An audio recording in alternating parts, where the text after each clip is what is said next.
സമയത്ത് അങ്ങനെയല്ല. കഴിഞ്ഞ ദിവസം ഭാര്യ മത്സരിച്ചുകൊണ്ട് ജനങ്ങളായിട്ട് കൂടുതൽ എനിക്ക് ബന്ധപ്പെടാൻ കഴിഞ്ഞു. അവരുടെ പ്രശ്നങ്ങളും ഒക്കെ പരിഹാരം കാണാൻ കഴിഞ്ഞിട്ടുണ്ട്.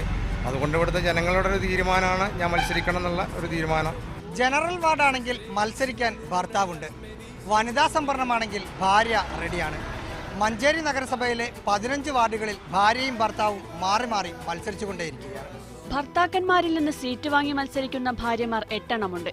ഭർത്താവ് തോറ്റെടുത്ത് വിജയിച്ച് കാണിച്ചു തരാമെന്ന വാശിയിലാണ് ചിലരുടെ പോരാട്ടം. ഇത്തവണ മഞ്ചേരിയിലെ ഭരണം നിയന്ത്രിക്കുന്നത് വനിതകളാണ് താനും. ഭർത്താവേന്നു മത്സരിക്കുന്നത്. ഇപ്പം എന്നെ നിർത്തി. ഞാനൊരു SC ആണ്, ജനറൽ വനിത എന്ന വാർഡിലാണ് എന്നെ നിർത്തിയതും. കുറ്റം പറയരുതല്ലോ, വളരെ അപൂർവമായി ഭാര്യയും ഭർത്താവും മാറിക്കൊടുക്കുന്ന വാർഡുകളുമുണ്ട്.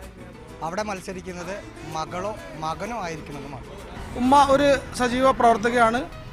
ഉമ്മാൻ്റെ മകൻ എന്നതിന് കൊണ്ട് മാത്രമല്ല എനിക്ക് സീറ്റ് കിട്ടിയത്. ഞാൻ സജീവമായിട്ടും മുസ്ലിം ലീഗിലും UDFൻ്റെ ഒരു പ്രവർത്തകനാണ്. ഒരൊറ്റ ഫ്ലെക്സ് ബോർഡ് കൊണ്ട് സോഷ്യൽ മീഡിയയിൽ ഹിറ്റായ തലാപ്പിൽ കുഞ്ഞാൻ്റെ ഭാര്യ സൗജത്ത് മത്സരിക്കുന്നതും മഞ്ചേരി നഗരസഭയിലാണ്.